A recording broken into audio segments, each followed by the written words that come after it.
Salam Indonesia, salam Nusantara dari Sabang sampai Merauke, dari Miangas sampai Pulau Rote. Mantaplah iman kita, mantaplah kasih kita, mantaplah pengharapan kita tentunya dalam Yesus yang menjadi Tuhan dan Juru Selamat kita dan Juru Selamat dunia. Jangan katakan bahwa Yesus bukan Tuhan, jangan katakan pula bahwa Yesus bukan Juru Selamat. Dia adalah Tuhan, dia adalah Juru Selamat. Walaupun di luar sana ada banyak orang mengatakan dia bukan Tuhan, dia bukan Juru Selamat, itu urusannya. Tapi Alkitab mengatakan dia adalah Tuhan, dia adalah Juru Selamat. Dan apakah engkau percaya kepada penyesat-penyesat itu atau apa yang dikatakan oleh Tuhan kepadamu? Dan kalau engkau percaya engkau selamat, engkau tidak percaya engkau akan dihukum. Dan Yohanes 3 ayat 36. Dan Yesus sudah berkata juga, akulah jalan dan kebenaran dan hidup, tiada seorang sampai kepada Allah. Tidak ada seorang sampai kepada Allah kalau tidak melalui aku. Dan keselamatan tidak ada dalam siapapun juga selain dalam dia Yesus. Karena di bawah kolong langit tidak ada nama lain yang diberikan kepada manusia yang olehnya kita dapat diselamatkan. Karena begitu besar kasih Allah akan dunia ini sehingga ia mengaruniakan anaknya yang tunggal supaya setiap orang percaya kepada tidak binasa melainkan beroleh hidup yang kekal. Doa dan harapan saya, kita dengan hati yang percaya, kita dibenarkan dengan mulut mengaku, kita diselamatkan.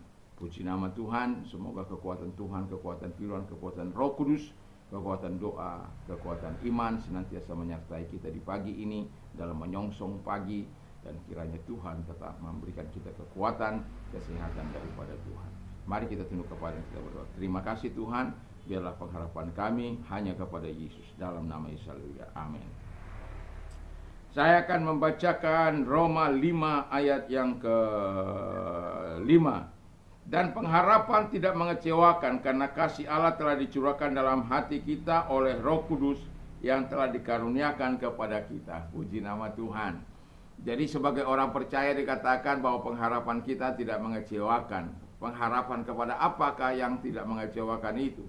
Karena kasih Tuhan sudah dicurahkan melalui kuasa Roh Kudus dalam kehidupan kita.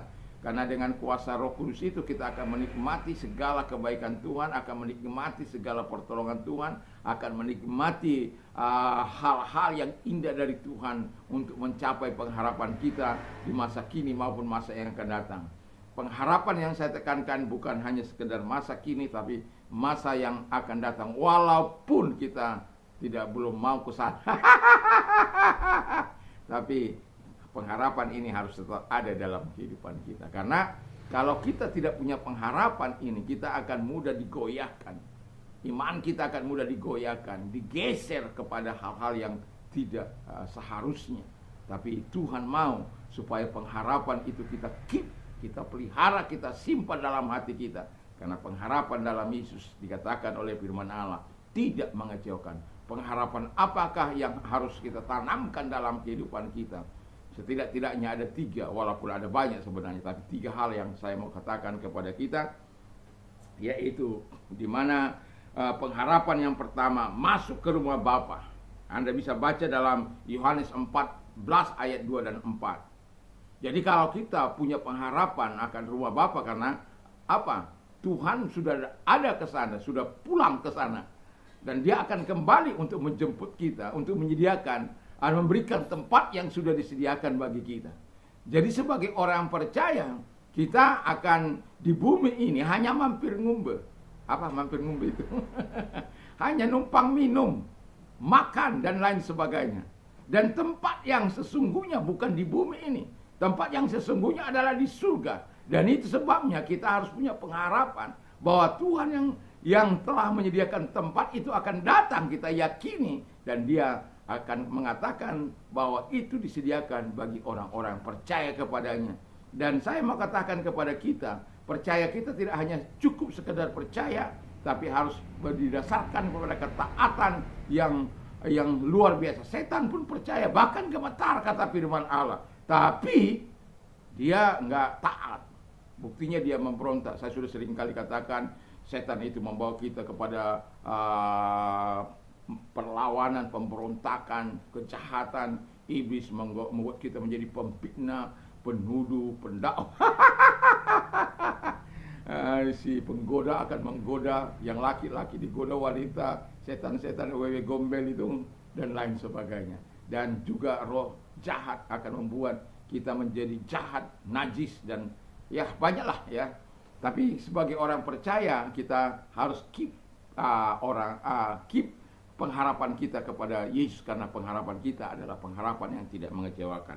Yang kedua, kata firman Allah, apa yang kita harapkan? Masuk dalam perjamuan anak domba. Jadi Wahyu 19 ayat yang ke-7 dan 8 di sini Anda bisa baca bagaimana kita akan masuk dalam pernikahan anak domba itu. Dan itu pengharapan yang sangat luar biasa. Menikmati segala kebaikan, kemurahan, pesta yang akan diadakan oleh Allah itu sendiri. Dan saya mau katakan kepada kita, sebagai orang yang percaya, sebagai orang yang beriman, tentu kita akan berada di sana untuk bersama-sama dengan Yesus itu. Dan yang terakhir kata firman Allah, masuk dalam Yerusalem baru. Dan ini perlu saya baca bagi kita, Wahyu 21 ayat yang 1 dan 4 sampai dengan apa? Lalu aku melihat langit yang baru dan bumi yang baru, sebab langit yang pertama dan bumi yang pertama telah berlalu dan laut pun tidak ada lagi. Dan aku pun melihat kota yang kudus, Yerusalem baru, turun dari sorga, dari Allah, yang berhias bagaikan pengantin perempuan yang berdandan untuk suaminya. Lalu aku mendengar suara nyaring dari tahta itu berkata, lihatlah, kemah Allah ada di tengah-tengah manusia, dan ia akan diam bersama-sama dengan mereka. Mereka akan menjadi umatnya, dan ia akan menjadi Allah mereka. Dan ia akan menghapus segala air mata dari mata mereka. Dan maut tidak akan ada lagi perkabungan, atau ratap tangis, atau duka cita, sebab segala sesuatu yang lama itu telah berlalu. Haleluya. Jadi pengharapan kita adalah Yerusalem baru, di mana tidak ada lagi ratap tangis, tidak ada lagi penderitaan, tidak ada lagi pesta, tidak ada lagi maksud saya pesta dengan saudara-saudara kita, tidak ada lagi itu ya, tidak ada lagi kawin mengawin, nggak ada lagi itu. Yang ada di sana itu hanya memuji dan menyembah Tuhan, sesuatu yang sangat luar biasa. Dan di situ kita akan bersama-sama dengan Allah. Kalau saat ini kita tidak bisa melihat wajah Tuhan, tapi pada saat itu kita bisa melihat wajah Tuhan. Kita bisa, wow, ini yang kupercayai selama ini, dia yang kuharapkan selama ini. Dan di situ Anda bisa mengungkapkan segala hal kepada dia, dan rasa kekaguman, kecintaan kita. Karena firman Allah katakan, di situ tidak ada lagi perkabungan, di situ tidak ada lagi ratap tangis, di situ tidak ada lagi penderitaan.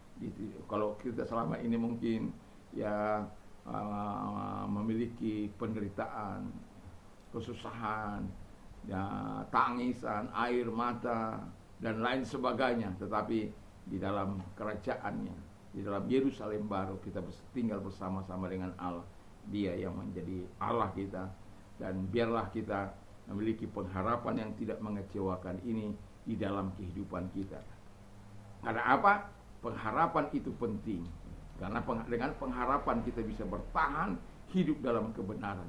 Dengan pengharapan yang kita ketahui, kita akan dapatkan, kita akan dibuatnya berapi-api. Kalau orang tidak punya pengharapan, dia akan mudah mengakhiri hidupnya. Mengapa orang mau bunuh diri? Karena dia tidak punya pengharapan.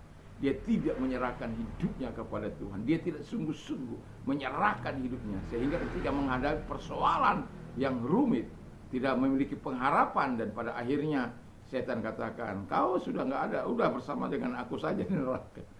Jangan mau, jangan mau, jangan mau, jangan mau. Jangan mau setan goda. Jangan mau engkau dihancurkannya. Dan biarlah pengharapan kita ini kita taruhkan kepada Dia, supaya Tuhan menolong kita, memberkati kita, dan memberi kita yang terbaik dalam kehidupan ini. Dan ingat, pengharapanmu dalam Kristus adalah pengharapan yang tidak mengecewakan, dan pengharapan abadi, pengharapan yang disediakan bagi kita. Dan memang itu tujuan dan sasaran kita di masa yang akan datang.